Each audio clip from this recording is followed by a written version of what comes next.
En vivo. Muy buenos días a todos los que nos están viendo a esta hora en esta importante transmisión que estamos haciendo virtualmente de un simposio en el que la Universidad del Magdalena, el Banco de la República y la Academia Colombiana de Historia, con el apoyo de otras instituciones como la Vicepresidencia y la Armada, han querido analizar, reflexionar sobre la importancia que tuvo para la independencia de Colombia la batalla de Ciénaga. Este año, ayer exactamente, 10 de noviembre, se cumplieron 200 años de esa batalla, una batalla que para muchos fue muy sangrienta, fue muy fuerte. Algunos hablan de 400 muertos, otros hablan de 600.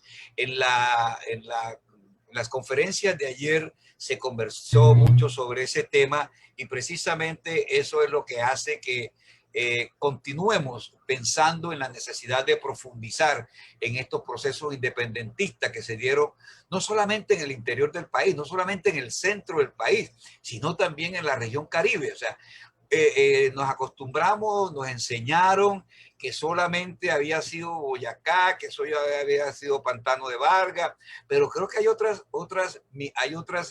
situaciones que sucedieron durante estos años difíciles, porque uno no puede negar que el siglo XIX es un siglo demasiado fuerte para la Nueva Granada y para toda América Latina. Y en el caso nuestro, uno puede decir 1810 en adelante, ¿verdad? Todo lo que pasó en Cartagena, en Santa Marta, en Monpós, en Tenerife, en todos estos pueblos que históricamente, en Riohacha, en Valledupar, en todos estos pueblos que históricamente han marcado, ¿cierto? Algunos hechos en la historia nacional. De tal manera, pues, que la reflexión de hoy, continuando con lo de ayer, es tratar de mirar hasta qué punto también esa batalla de Ciénaga, como lo dice, digamos, la promoción de nuestros carteles de la Universidad del Magdalena y del Banco de la República y de la Academia Colombiana de Historia, el bicentenario de la batalla de Ciénaga, 1820-2020, la llave maestra de la independencia de la provincia de Santa Marta.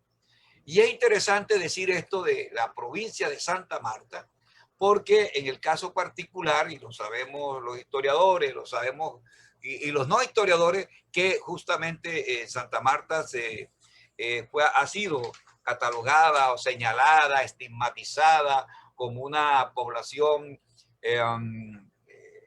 realista, obediente todavía la corona de los Borbones. De todas maneras, cada vez encontramos documentos que nos van diciendo que hay que seguir profundizando en la historia. No nos podemos quedar con la última palabra en el siglo XX o siglo XXI, sino que hay que seguir siempre profundizando. Ayer tuvimos un panel maravilloso, muy bueno, estudiosos. Estuvo con nosotros Rodolfo Segovia, el presidente de la Academia de Historia de Colombia. Estuvo con nosotros el ex vicepresidente y embajador en Cuba, Gustavo B. Lemus, que hoy está conectado igualmente con nosotros. Gracias, Gustavo, por continuar en esta transmisión. Estuvo mi profesor de la Pablo Olavide, Juan Marchena Fernández, un latinoamericanista de primera fila, que sabe desde México hasta la Patagonia. Cada uno de los rincones tiene su historia y sus protagonistas.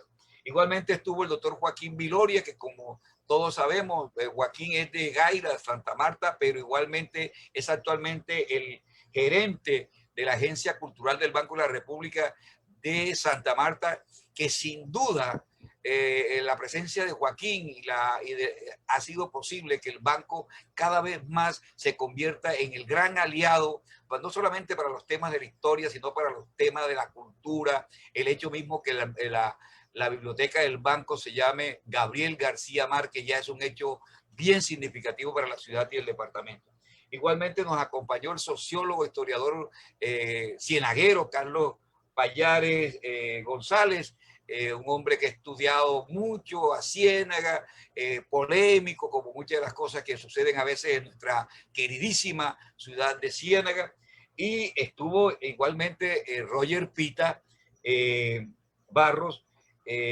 Pues Roger tiene una capacidad de síntesis, bueno, nos mostró su gran conocimiento, su excelente conocimiento justamente sobre la historia de la batalla de Ciénaga. Y por último estuvo el ex embajador, ex ministro, ex gobernador del Atlántico, el doctor Rodado Noriega, miembro de la Academia de Historia y de otras academias, de la economía, etcétera, que no necesita mayor presentación, pero quiero destacar que el doctor Carlos Rodado apuntó precisamente algunos hechos muy significativos entre la mirada que debía darse a lo que pasó en Fundación unos días antes y lo que luego pasó en Ciénaga el 10 de noviembre. De tal manera, pues que quedamos bastante motivados, de verdad, quedamos motivados para seguir avanzando en el conocimiento de esta historia maravillosa que fue la batalla de Ciénaga y no perder de vista que por más que nos digan que eso no existió, bueno, hay gente que tiene atrevimiento, hay gente que a veces hace procesos de ignorancia y eso no existió, eso fueron 3 indios que se emborracharon y se pelearon. No, la batalla de Ciénaga es un hecho histórico que abrió sin duda la llave a la puerta a la independencia de la provincia de Santa Marta. Hoy nos acompaña otro panel importante. A mí casi no me gusta hablar de carteles porque se habla ahora de los carteles, perdóneme, Roberto y todo. Nos acompaña Roberto Enrique Lastra, un historiador samario vinculado a la Universidad del Atlántico, que estudió en la Universidad de Vigo, en España precisamente. Va a trabajar el Atlas de América Septentrional, el final de las grandes expediciones ilustradas y el bloqueo naval en las luchas por la independencia. Adelaida Surdiz, historiadora, doctora en ciencia jurídica, historiadora de la Universidad Javeriana, miembro de la Academia Colombiana de Historia, funcionaria del Banco de la República, etc. Santa Marta en la Independencia, varios esfuerzos realistas por la reconciliación. Jorge Enrique Lías Caro, las Antillas y Santa Marta, relaciones político-militares en la ruptura colonial y albores republicanos, de la Universidad del Magdalena. Jorge Enrique, pues, el doctor en ciencias históricas de la Universidad de La Habana. Wilder Guerra, Curbelo, Riohacha, en el proceso de independencia, antropólogo, historiador, asesor del Banco de la República, escritor, tal vez una de las grandes autoridades en los temas que tienen que ver con La Guajira, lo mismo que el profesor de la Universidad de Cartagena, el profesor José Polo Acuña, quien hará una reflexión sobre los indígenas de La Guajira y la independencia, guerrilla, parentesco y alianza, profesor de la universidad. Al final haremos unas reflexiones finales. Entonces, Roberto Lastra, te invito para que nos compartas esta parte tan hermosa que son los mapas, las atlas, la geografía, etcétera. Bienvenido a este simposio y a todos les agradecemos que hayan aceptado la invitación. Muchas gracias a todos. Por supuesto, mis agradecimientos al Banco de la República, a la Universidad del Magdalena, a la Academia de Historia y a ustedes por aceptarme en este grupo tan selecto de historiadores. Bien, el tema que yo les traigo hoy en día, digamos que se aparta un poco de la columna vertebral de la batalla de Ciénaga en el hecho preciso de la batalla en sí, pero quería resaltar un poco el valor de la cartografía y de esos movimientos o esas expediciones que se fraguaron a mediados del siglo XVIII y que de alguna manera se podría lucubrar que tuvieron una influencia enorme en todo el proceso de independencia, pero sobre todo también en la conformación del territorio colombiano a lo largo de todo el siglo XIX. Me voy a permitir compartirles una pantalla para hacer mi presentación. Por favor, me dicen si están viendo la presentación. Perfecto. Perfecto, sí. Perfecto. Ok, sí. Listo. Listo. Bien, entonces, vamos a comenzar por la presentación que es el Atlas de la América Septentrional, que fue uno de los últimos proyectos ilustrados de la corona borbónica dirigidos hacia sus colonias en América, ¿no? Les voy a traer esta frase inicial en donde se dice que la cartografía y la geografía son formas de administrar y construir el orden social y natural y que por lo tanto se constituyen en instrumentos políticos para declarar posesión y control sobre vastos territorios. Creo que esto resume perfectamente esa ideología que surgió durante el siglo XVIII a la luz de ese periodo que se denomina la Ilustración y que tuvo una connotación científica por un lado, pero política sobre todo, porque había la necesidad de saber exactamente qué era lo que se tenía y sobre todo cómo se podían utilizar esos territorios para continuar el proceso de producción en las colonias americanas.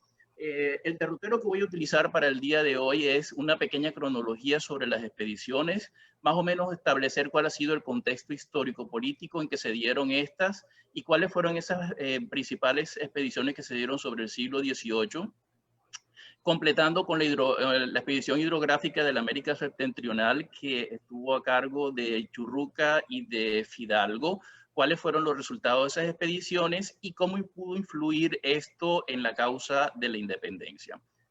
En esta gráfica nosotros podemos ver un poco cuál fue la cronología de esas expediciones.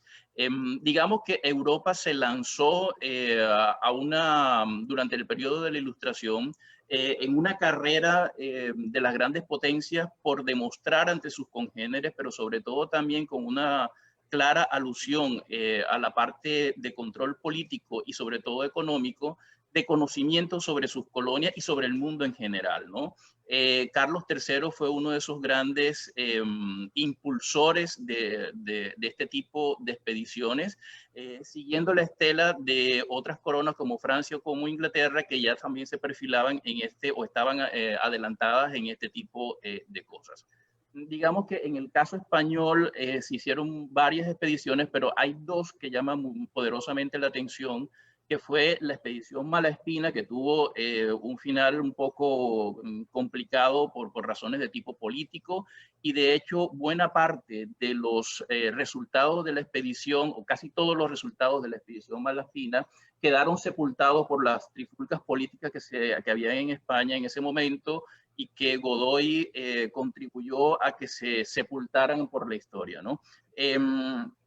Sí, sin lugar a dudas, la expedición Malaspina, yo creo que a nivel hispano fue una de los hechos más notorios para la ciencia y para la política también.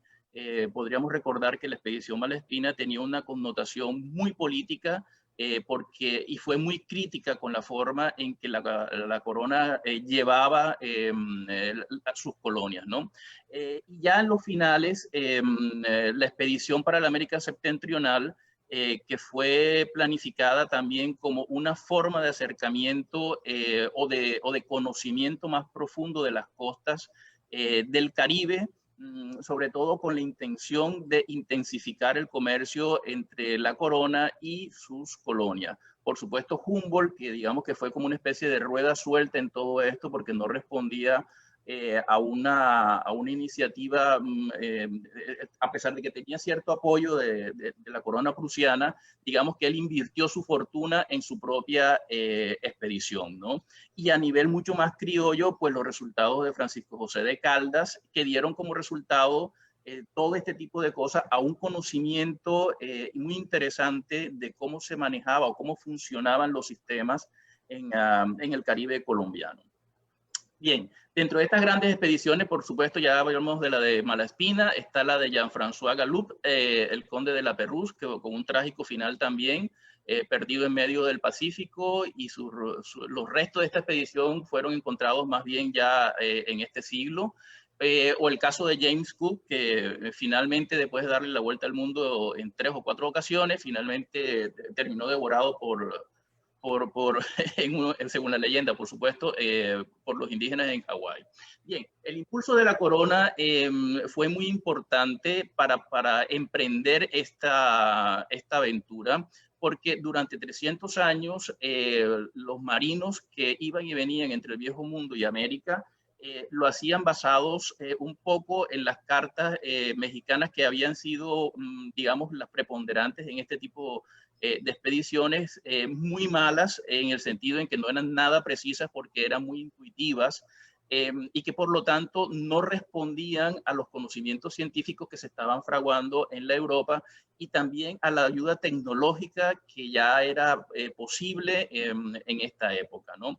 Por eso se crea la Escuela de Guardamarinas de Cádiz y esta institución comenzó a formar una nueva élite militar y científica. Y es una combinación muy, muy interesante porque une estos dos estamentos en pos del conocimiento, ¿no?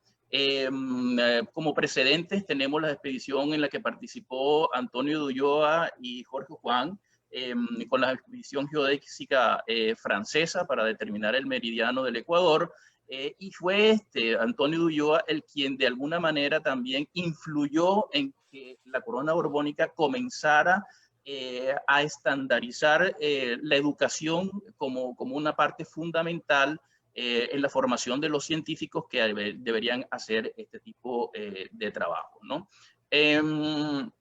Así surge el programa hidrográfico de España y digamos que hay ciertas causas que incentivaron enormemente este tipo de cosas. De la noche a la mañana se dieron cuenta de que su conocimiento sobre cartografía, sobre geografía, era bastante limitado, era muy empírico, podríamos decirlo. En 1762 España había perdido Cuba durante un tiempo. Las colonias americanas comenzaron a su proceso de independencia. España recupera Florida. Pero sin embargo ya se ven que hay unos síntomas que ponen en evidencia una flaqueza por parte de la corona y la corona quiere hacer lo posible por recuperar ese espacio. El objetivo de estas expediciones estuvo enfocado a los lugares claves que representaban puntos de importancia o de inflexión en el conocimiento y sobre todo en el comercio con las colonias, por ejemplo, la parte del Estrecho de Magallanes o la parte del noroeste de América o el área del Caribe, ¿no? Y como les decía, Antonio Valdés, que era el secretario de la Marina, y José de Mazarredo, que era el comandante, pues le dieron un impulso enorme a toda esta actividad. De ahí surge la idea de la expedición hidrográfica de la América septentrional. Después de muchos ires y venires, la expedición que se dividió en dos, se encargaron por un lado a Francisco Fidalgo, a Joaquín Francisco Fidalgo, para la parte del Caribe, de la costa del Caribe, y Cosme Damián de Churruca en la parte que tenía que ver con las Antillas y Cuba. Aquí comenzamos a ver que hay como unos lazos de conexión que se van fraguando a través de la historia. Fíjense ustedes, José Padilla se embarcó en el San Juan de Pomuceno y luchó en la batalla de Trafalgar y fue hecho prisionero entre 1803 y 1808. Y este periodo que él estuvo de prisionero en Inglaterra le sirvió enormemente para aprender o aprendió el arte de la navegación, de la marinería, de la construcción naval y suponemos también que la interpretación de las cartas náuticas. En esta época, las cartas náuticas españolas eran bastante precarias y normalmente se utilizaban las cartas inglesas o francesas, que estaban mucho mejor avenidas en términos de construcción tecnológica, ¿no? Y esto, fíjense ustedes, fraguó estos acontecimientos de la historia, fueron conduciendo a que, por ejemplo, Padilla tuviese un amplio y profundo conocimiento en este tipo de arte, ¿no? Finalmente, cuando se firmó el Tratado de Amiens, pues Padilla volvió a España y allí fue ingresado formalmente y bueno, a pesar de todos los, digamos, handicaps que tenía Padilla por su hecho de su origen, y con todo y eso, pues logró escalar, lo cual pone en evidencia que debió ser un excepcional marino y conocedor de este tipo de cosas, ¿no? La expedición hidrográfica fue dotada, igual que la de Malaspina, con toda la tecnología del caso que había en la época. Fueron 4 bergantines, el Descubridor y el Vigilante al mando de Churruca y el Empresa de Alerta al mando de Fidalgo. Y bueno, ahí hay una serie de datos sobre los adelantos tecnológicos que se imprimieron en estos barcos, diseñados ex profeso para la cuestión. Es decir, no era que se cogiera un barquito cualquiera y se transformara, sino que eran fabricados a medida y ex profeso para la misión que iban a desempeñar, y con unas órdenes muy claras por parte del alto mando de la Marina y de la Corona de que no podían ser utilizados para una cosa diferente que no fuera la expedición hidrográfica, ¿no? Aquí vemos un poco cuál fue el derrotero de esos barcos. La línea en rojo muestra la de Fidalgo y la línea en negro la de Churruca. Los barcos salieron con diferencia de días entre uno y otro, se reunieron en Trinidad y Tobago, que fue donde se tomó el primer punto, o se midió el primer punto de meridiano, y a partir de allí comenzaron la expedición. Como les decía, Fidalgo exploró toda la costa de Venezuela y Colombia hasta Panamá. La idea era que también se hiciera el seno mexicano, pero por diferentes razones no se pudo hacer. La expedición de Churruca fue muy constante y el plazo de ejecución de las obras eran de 6 años, y digamos que Churruca logró hacerlo en el plazo establecido. De hecho, Churruca estaba desesperado por volver a España, y hay numerosa comunicación que da cuenta de que el tipo estaba absolutamente deseoso de volver, mientras que en el caso de Fidalgo fue exactamente lo contrario. Fidalgo alargó la cuestión hasta 1810, en donde ya no tuvo otra opción que volver a España, ¿no? Fidalgo también aprovechó para hacer las exploraciones en las islas del Caribe colombiano, y eso lo ayudó a completar un poco su misión, ¿no? Como resultado de estas expediciones, por ejemplo, son 152 documentos de archivo que normalmente reposan en el archivo del Ministerio de Defensa, con 77 cartas, 4 de ellas esféricas, es decir, de amplio tamaño. Y es importantísimo resaltar que el trabajo que hizo Fidalgo durante este tiempo fue un trabajo prácticamente de filigrana, ¿no? De hecho, es tan acucioso el trabajo que realizó Fidalgo, que las cartas náuticas de Fidalgo se siguieron utilizando durante buena parte del siglo XX, hasta que apareció finalmente el GPS, el satélite y este tipo de cosas, pero eran cartas que seguían siendo consultadas porque su nivel de detalle era absolutamente enorme. Aquí les muestro algunas imágenes sobre reproducciones que han sido sacadas. Ahorita comentaba antes de comenzar la conferencia con mis compañeros que ahora, gracias a esto del Internet, nosotros tenemos acceso a una información absolutamente fantástica en los archivos de diferentes partes del mundo, porque son cartas que están escaneadas con un nivel de detalle verdaderamente asombroso. Estas cartas esféricas constituyeron, por supuesto, un ángulo fundamental para el conocimiento de las costas del Caribe colombiano, y también del Caribe en términos generales, y algunas de ellas de una belleza absolutamente fantástica. Pues bien, les decía que a partir de 1806 fue requerido continuamente Fidalgo, vuelva a España, vuelva a España, vuelva a España, y Fidalgo sistemáticamente siempre sacaba algún tipo de excusas para no volver a España. Realmente no hay constancia, hay mucha documentación que está en los archivos, pero es documentación de carácter absolutamente oficial, ¿no?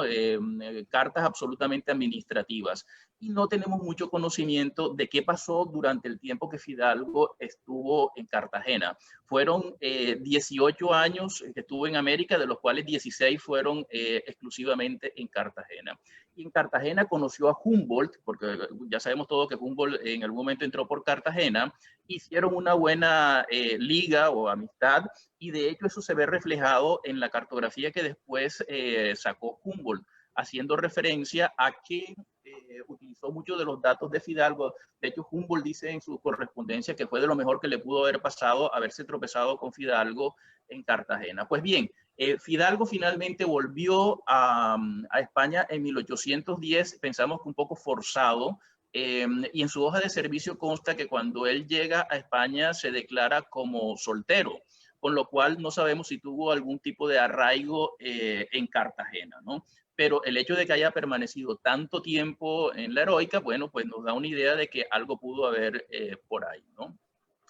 Para demostrar esto, por ejemplo, aquí tenemos una de las cartas que hizo Humboldt, en donde es una carta muy interesante porque muestra varias cosas. Uno, es la carta de Humboldt, pero Humboldt, que era o sentó las bases de lo que sería la academia posteriormente, reconoce el trabajo que hicieron otros y que él acoge dentro del suyo. Y, por ejemplo, en esta carta acoge los mapas de Joaquín Francisco Fidalgo, las mediciones de José Manuel Restrepo y algunos otros datos de los mapas de Francisco José de Caldas, perdón.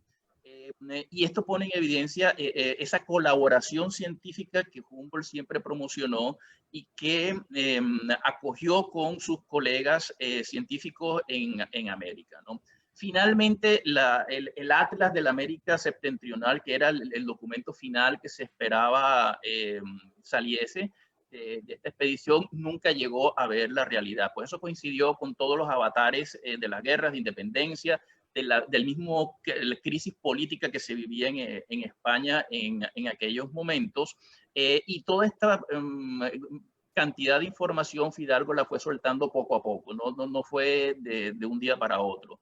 Fidalgo, como les digo, volvió en 1810 y en 1812 fue cuando se comenzaron a publicar las primeras cartas ya a nivel, digamos, más general, y se fueron soltando poco a poco, a diferencia de las de Churruca, que sí se fueron haciendo apenas que se iban terminando las cartas y las iba enviando. Lo que creemos es que Fidalgo utilizó los resultados de su investigación para permanecer el mayor tiempo posible en Cartagena y, por supuesto, también las utilizó para permanecer el mayor tiempo posible en los altos cargos que tuvo hasta el final de su vida en el gobierno español de la época. Si nos vamos ya un poco a la parte de la batalla de Siena, bueno, no voy a retratar aquí porque ayer ya nos deleitamos con la cantidad de información sobre cómo fue todo este proceso de la batalla de Siena y cómo fueron los movimientos. Simplemente esquematizo aquí muy someramente el caso de la Batit, por ejemplo, que fue autorizado por Manuel Rodríguez Torrices para que se viniera a Santa Marta. Y hay una cosa que me llama mucho la atención y es Santa Marta siendo una bahía relativamente cerrada, pero accesible. Nunca fue atacada directamente por Santa Marta propiamente dicho, sino que se utilizó este subterfugio de hacerlo a través de Papare, de Ciénaga, y de allí llegar hasta la ciudad, ¿no? Ayer hablamos ampliamente sobre el papel que jugaron los indígenas de Bonda y Mamatoco en la recuperación de los 3 meses que duró la Batit en Santa Marta, y el profesor Payares nos contó el caso del obispo de Santa Marta que se negó rotundamente al Te Deum. Ahora yo entiendo por qué en Santa Marta todo se resuelve a punta de Te Deum. Y que este obispo finalmente fue apresado y llevado a Cartagena, y cuando estaba en Cartagena, a los pocos meses, huyó disfrazado de marinero hacia Jamaica, ¿no? Son historias un poco que nos parecen rocambolescas si las leemos así a lo lejos, pero que dan cuenta de lo movido que fue el escenario en esos momentos. Finalmente, lo de la batalla, el asalto de Chatillon en 1813, en el cual resultó muerto. Y si nos vamos ya después a la parte de 1820, que es la parte que nos interesa a nosotros, pues fíjense ustedes, en 1815, cuando Pablo Morillo arriba a Santa Marta con 14 buques, 42 navíos de transporte y según algunos 11.000 combatientes, eso debió ser un acto absolutamente impresionante. Del arribo de semejante tropa a una ciudad tan pequeña como Santa Marta. Si hoy día sigue siendo pequeña, ahora imagínense el llegar semejante contingente a una ciudad en esas condiciones, ¿no? Padilla en 1820 ocupa o entra a la Ciénaga por los caños del Magdalena, y Luis Brión, ¿cómo se llama? Bloquea Santa Marta, ¿no? Y fíjense ustedes que todo este proceso que ya nos han relatado ayer profusamente y que seguramente hoy seguiremos detallando, finalmente conduce a que Santa Marta finalmente caiga. El último reducto realista cae para esta fecha, ¿no? En términos reales, lo importante de todo esto es elucubrar un poco sobre cuál pudo haber sido el papel que jugó todo esto de la cartografía en la conformación del territorio y sobre todo ver cómo todo este proceso de conocimiento de nuestras costas en detalle y que en buena parte fue aportada por Fidalgo. No tenemos constancia de que, por ejemplo, Padilla haya utilizado cartografía de Fidalgo ni cosas similares, pero suponemos que las relaciones de conocimiento y tuvieron que tener algo que ver con este tipo de cosas. La cartografía o el papel que jugó la cartografía en la Guerra de la Independencia es un tema que está muy poco estudiado, con excepciones como Nara Fuentes, que ha trabajado mucho todo este tipo de temas. Me parece que es una fuente muy interesante o una cantera que deberíamos promover y explorar para ampliar ese conocimiento de la historia de las batallas y de cómo se fue fraguando, cómo fue conformándose todo ese nuevo escenario en el cual la cartografía tuvo que haber jugado un papel muy importante. Y de hecho, ahorita lo comentaba como con la profesora Adelaida, que en un capítulo que escribió ella para el libro del Atlas del siglo XIX, el Atlas histórico del siglo XIX, relata de una forma muy clara y meridiana cómo fue todo ese proceso de conformación del territorio que condujo finalmente a lo que nosotros hoy conocemos como Colombia, pero que fue muy convulso durante todo el siglo XIX, como bien sabemos. Aquí les muestro un poco los tipos de embarcaciones que se utilizaron durante este tiempo. A ver, es una ilustración que no da mucho, pero por ejemplo, las cosas que más interesantes he encontrado es que Padilla era un hábil armador, es decir, tenía el conocimiento para construcción de embarcaciones y esto es un trabajo que es muy importante, que debe ser tenido en cuenta y estudiado. Desde la Comisión Colombiana del Océano, a través del Comité de Cultura Marina, se están promoviendo este tipo de estudios que tienen que ver con las construcciones de ribera, ¿no? De este tipo de embarcaciones. Por ejemplo, en el caso de las flecheras, eran embarcaciones que estaban diseñadas para precisamente poder navegar por los caños en la ciénaga, porque tienen muy bajo calado, pero tienen mucha capacidad. Podían ser manejadas a vela, con vela cangreja que llaman, que es esta que tiene la forma cuadrada, o también a remo, ¿no? Y según las crónicas podrían transportar hasta 100 o más personas, con lo cual se convierten en embarcaciones ideales para ¿cómo se llama? Para navegar por estas aguas tan someras, ¿no? Y lo mismo que los bongos artillados, que es también como una adaptación criolla a las necesidades, ¿no? Y en términos generales y como conclusión, para no pasarme del tiempo, básicamente quería decirles que fueron 62 las expediciones que patrocinó el Estado español en su momento. La gran mayoría no, todas estaban encaminadas a lograr un conocimiento sobre puntos estratégicos de la geografía de las colonias con un fin absolutamente comercial, pero también político.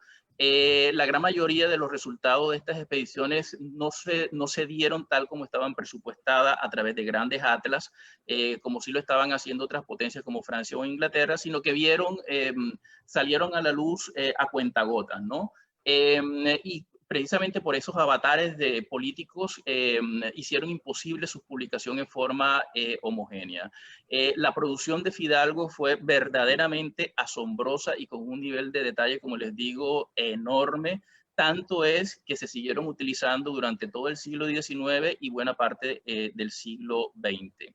Ya todos habíamos concluido ayer que la batalla de Ciénaga fue una actividad militar conjunta, planificada y diseñada tomando en consideración tres flancos, que eran la parte terrestre, Carreño y Lara, que fueron por la parte terrestre desde el sur del Magdalena, la parte fluvial que se hizo a través de la Ciénaga, entrando por los caños desde el Canal del Dique y el río Magdalena, y la parte marítima con Padilla, Brión, etcétera, etcétera, ¿no? Entonces, fíjense ustedes, queda en conclusión de que no fue una lucha loca, sino que todo obedeció a un plan perfectamente fraguado, a pesar de las condiciones de la época, a pesar de las faltas de fondo, a pesar de las deserciones, de no creo que la palabra correcta sea incultura, sino la inexperiencia.